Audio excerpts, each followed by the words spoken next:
Okay, Assalamualaikum warahmatullahi wabarakatuh dan salam sejahtera.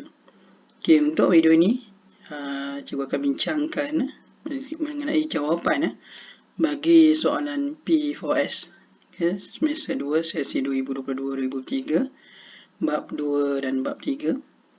Okay, cikgu teruskan. Okay, soalan yang pertama. Penjumlahan pendapatan faktor yang diterima oleh semua faktor pengeluaran dalam sebuah negara menghasilkan A.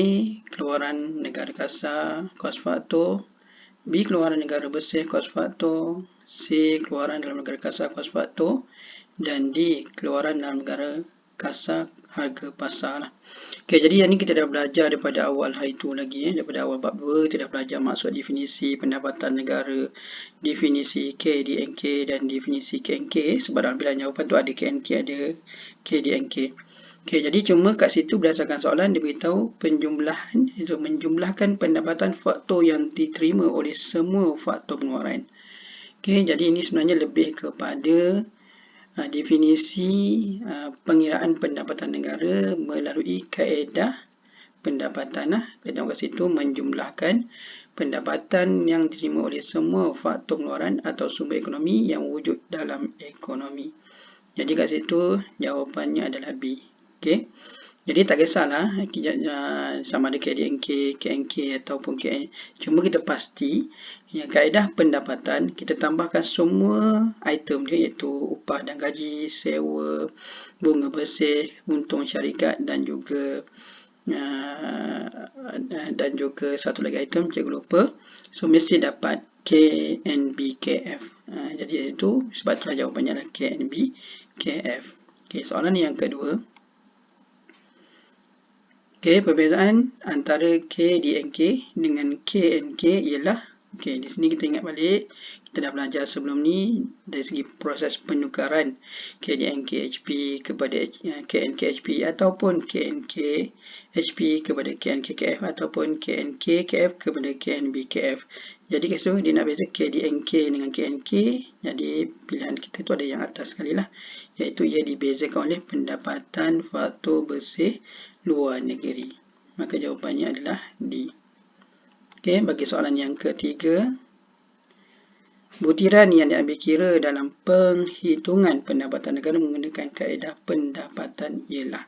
Okey, tadi kita dah tengok ada 3 kaedah pengiraan, kaedah perbelanjaan, kaedah keluaran dan kaedah pendapatan. Dan bagi kaedah pendapatan kita tahu kita tambahkan semua akan dapat KNBKF ataupun HF lah. Jadi kat sini lebih kepada item lah, butiran. Jadi kat situ kita tengok bayaran pindahan bukan dalam kaedah pendapatan, dia adalah untuk pendapatan persediaan. Bunga atas pinjaman kerajaan juga dan juga bunga di atas pinjaman pengguna juga adalah untuk pendapatan persediaan. Jadi kat situ adalah kita tengok item yang keempat iaitu keuntungan syarikat. Okay, jadi jawapannya adalah B, bola. Okay, seterusnya soalan yang keempat. Butiran yang membezakan antara KNK-KF dengan KNK-HP ialah lebih kurang macam tadi lah. So yang membezakan kita tengok yang HP dan KF adalah yang membezakan adalah cukai tak langsung dan subsidi. Okay, so yang ni. So jawapannya adalah C. Okay, nombor 5. Okay, mengikut kaedah keluaran, pendapatan negara dihitung dengan menjumlahkan nilai ditambah. Okay, so kaedah keluaran ni, kita akan ada, di kaedah keluaran ni satu lagi ataupun dipanggil nilai ditambah. So nilai ditambah ni ialah kita tambahkan semua kos untuk setiap peringkat. Dia misalnya perkataan tambah setiap peringkat dan kita hanya mengambil kira nilai barang akhir saja. Itu tujuan kita membuat nilai tambah lah, iaitu kita nak nilai barang akhir saja. Tujuannya adalah bagi untuk mengelak daripada masalah pengiraan dua kali lah. So apa maksud pengiraan dua kali ni? Dalam membezakan antara barang perantaraan dengan barang akhir. Dan sekiranya kita mengambil kira barang kita tak kenal pasti itu adalah barang apa, dan katalah kita ambil dia sebagai barang perantaraan, jadi kita kira sekali lagi pula di barang akhir, maka dia akan menyebabkan kita kira dua kali dan nilai pendapatan negara akan terlebih nilai. Jadi tujuannya bagi mengelak pengiraan 2 kali. Jadi data ini sebenarnya dimasukkan bagi masalah pengiraan pendapatan negara lah. Ada 6. Okey. Jadi video ni sebenarnya bukan hanya untuk menjawab soalan ini saja sebenarnya. Sebenarnya lebih kepada cikgu nak kita study untuk express, study express lah. Okay, jadi kat sini kalau tak ada soalan ni pun maksudnya kita boleh rujuk video ni untuk tengok. Okey, sekali pandang nampak ada 6 masalah dalam pengiraan pendapatan negara. Okey, yang ke-6, pendapatan per kapita diperolehi. So ni lebih kepada formula lah. Okey. Jadi kita ingat balik kita belajar itu pendapatan per kapita adalah pendapatan purata bagi setiap penduduk sebuah negara. Cara dapatnya iaitu pendapatan negara akan dibahagi dengan jumlah penduduk. So jawapannya adalah C. Okey, seterusnya nombor 7. Manakah antara berikut bukan kegunaan data pendapatan negara? Okey, ini kegunaan data kita dah belajar dulu. Ada 5 kegunaan. Yang pertama mengukur kadar pertumbuhan, mengukur sumbangan keluaran pelbagai sektor. Yang ketiga asas membuat perancangan ekonomi. Yang keempat alat petunjuk perubahan struktur ekonomi. Dan yang kelima alat perbandingan taraf hidup antara masa dan negara. Ada tak yang mana yang bukan? Asas perancangan ada, mengukur pertumbuhan ada, sumbangan pun ada. So jawapan yang tak ada adalah alat pengukur kadar inflasi. Okey, seterusnya soalan yang ke-8. Manakah antara berikut bukan merupakan kelemahan data pendapatan negara sebagai alat perbandingan taraf hidup rakyat antara negara? Okey, ingat ni kita ada belajar kelemahan data pendapatan negara sebagai alat perbandingan taraf hidup. Dia ada antara masa dan antara negara. Kalau antara masa, depan dia perubahan. Kalau antara negara, belakang depannya adalah perbezaan. Jadi kat mana yang bukan? Okey. So perbezaan geografi, okey, situ kita tak nampak. Perbezaan kos hidup ada, okey. Perbezaan masyarakat ada, dan perbezaan saiz dan penduduk, struktur penduduk pun ada lah. Okay, yang tak ada adalah perbezaan geografi. Okay, ingat ini untuk kalau ada soalan lain kita boleh rujuk juga video ni lah untuk kita dapatkan jawapan. Seterusnya yang ke-9, penggunaan autonomi ialah, okay, apa dia penggunaan autonomi? Kita rujuk balik, ingat balik apa yang kita dah belajar sebelum ni.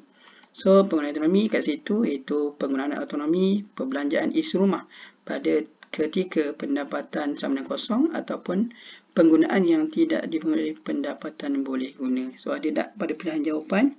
Okey, iaitu pembelanjaan penggunaan apabila pendapatan negara sifar. Ada kat situ lah. Okey. Next, soalan yang ke-10. Okey, pada pendapatan negara guna tenaga penuh YF, jika suntikan lebih kecil daripada bocoran ataupun bocoran lebih besar daripada suntikan. Jadi kat situ kita tengok kat mana didapati kat situ didapati bocoran lebih besar daripada suntikan, maka kat situ berlakulah lompang deflasi. Jadi kena tahu dua-dua lah. Mungkin soalan lain pula tanya yang lain, lompang lain pula. Okey. Soalan yang ke-11. Manakah antara berikut benar tentang keseimbangan pendapatan negara ekonomi dua sektor? Okey. So kita rujuk balik dua sektor kat sini yang didapati. Kalau dua sektor, kalau agregat C tambah I.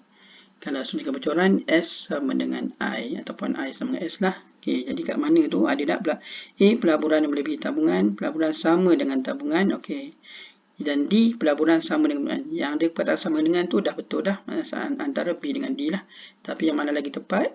Okey, yang ada itu dia mesti sama dengan iaitu jawapan dia adalah B, bola. Okey, nombor 12. Manakah antara berikut akan meningkatkan pendapatan negara dalam sebuah ekonomi? Okey, ni soalan ni agak tinggi sebenarnya. So, kita tengok balik situ. T naik, apabila cukai bertambah, pendapatan boleh guna akan turun. C akan turun, penggunaan akan turun dan seterusnya AE berkurang dan akhirnya pendapatan negara berkurang. Okey, jadi kat situ kalau dia kata meningkat pendapatan negara, A itu salah lah. Okey, untuk B, tabungan naik, maka bocoran bertambah, pendapatan negara juga berkurang. Pun bukan, sebab kita nak pendapatan naik. C, pelaburan bertambah. Okey, kalau pelaburan naik, maka AE akan naik dan seterusnya Y akan naik. Okey, sudah nampak macam tu jawapan dia. Dan D, kadar bunga bertambah. Kalau kadar bunga naik, kadar bunga ni akan memberi pelaburan. Jadi pelaburan akan turun sebab dia hubungan songsang kadar bunga dan pelaburan. So kalau kadar bunga naik, maka pelaburan turun, AE akan turun dan akhirnya pendapatan negara juga akan berkurang. Jadi satu je yang bertambah, itu yang meningkatkan pendapatan negara adalah iaitu C, pelaburan bertambah. Okay, next, soalan seterusnya. Soalan 13. Apabila penggunaan melebihi jumlah pendapatan boleh guna, maka, okay, ini kita dah tengok itu jadual ni, jadual Y, jadual C dan juga S. Didapati pada pendapatan kosong penggunaan ada 60, maka tabungan je negatif. Kebanyakan situ sampailah ke pendapatan 200 juta, penggunaan 220 kat situ akan dapat negatif. So kat situ jelas bahawa tabungan pengguna adalah negatif. Okey, seterusnya nombor soalan yang ke-14. So definisi kecenderungan menabung sud MPS adalah mengukur perubahan jumlah. Okey, jumlah bila tabungan maksudnya jumlah tabungan lah, kesan daripada apa nak tahu. So kat situ iaitu 1/B itulah MPS mengukur perubahan tabungan kesan daripada perubahan RM1 dalam pendapatan boleh guna. Jadi kat belakang dia adalah pendapatan boleh guna. A itu per kapita, C pun per kapita, D itu pendapatan boleh guna juga tapi dia adalah penggunaan. So jawapan dia adalah B, bola. Okey, nombor 15, pengganda ekonomi dua sektor adalah perkali yang mengukur perubahan dalam. Okey, pengganda kita belajar dalam dua sektor kita ada satu je pengganda, iaitu pengganda pelaburan, iaitu mengukur perubahan dalam pelaburan akibat daripada perubahan dalam pendapatan negara. Okey, kat situlah. Okey, dia akan mengukur perubahan dalam pendapatan negara akibat perubahan dalam pelaburan. Berbeza dengan D, D itu pelaburan pelaburan akibat perubahan. Maksudnya Y berubah, I berubah. Beza dengan C, C itu apabila pelaburan berubah, pendapatan negara berubah. Okey. Seterusnya soalan yang ke-16. Nilai keseimbangan pendapatan negara ekonomi 3 sektor diperolehi apabila pendapatan negara sama dengan, okey, so 3 sektor kita dah belajar itu sama ada agregat C tambah I tambah G ataupun S tambah T sama dengan I tambah G. So kat mana yang ada? So yang ada kat situ adalah pendekatan agregat, iaitu C penggunaan, I adalah pelaburan dan G adalah pembelanjaan kerajaan lah. So kat situ sebenarnya kita ambil kaedah untuk pendekatan agregat. Ini dibulatkan ni sudahkan bocoran. Sebenarnya yang kita boleh dapat itu yang tepat dengan jawapan kita adalah D. Okey. Kemudian ni yang ke-17, soalan 17. Komponen bocoran dalam ekonomi 3 sektor adalah. Jadi masih lagi soalan ni tentang 3 sektor. Dia nak bocoran. Okey, jadi bocoran yang tadilah di mana S tambah T. Okey, iaitu S adalah tabungan dan T adalah cukai. So jawapan kita adalah A. Okey, seterusnya soalan 18. Diberi maklumat seperti berikut. MPC kecenderungan mengguna sud, MPS kecenderungan menabung sud. Rumus pengganda cukai. Okey, ni pun kita dah belajar. Cuba ingat balik. Jadi pengganda cukai tu kat mana? A, B, C, D. So kita dah tengok itu. So negatif MPC bahagi dengan 1 tolak MPC. Ada tak kat situ? Okey, ada, iaitu C lah, negatif MPC bagi MPS. Okey. Soalan yang ke-19, okey, yang kedua akhir. Manakah antara berikut faktor yang memperolehi permintaan agregat? Okey, AD. Jadi kat situ cuba kita tengok ada 4 pilihan. Perubahan perbelanjaan penggunaan isi rumah. Okey. So untuk yang warna biru tu ada untuk AD lah. Maksudnya kat situ ada bekalan wang, cukai, perbelanjaan kerajaan, pelaburan. Okey, memang tak ada perbelanjaan penggunaan isi rumah, tapi kita tahu kalau cukai naik maka dia akan menyebabkan pendapatan boleh guna turun. seterusnya penggunaan akan turun. Contohnya lah.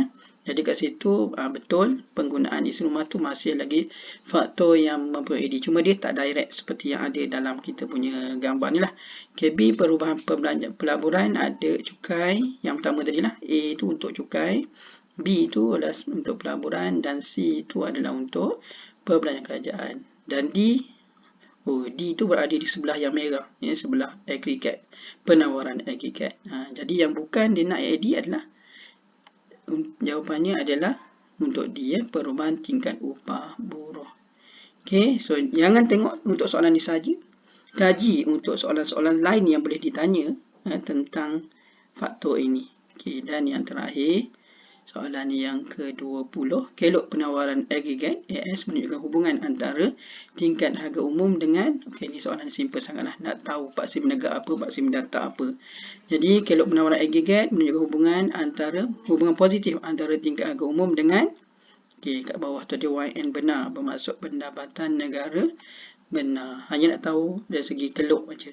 Okey, tak kisahlah permintaan aggregate atau penawaran aggregate, paksi menegak harga umum dan paksi mendata mesti pendapatan negara benar. So ini adalah contoh, okey, jawapan ataupun contoh ataupun jawapan bagi soalan P4S.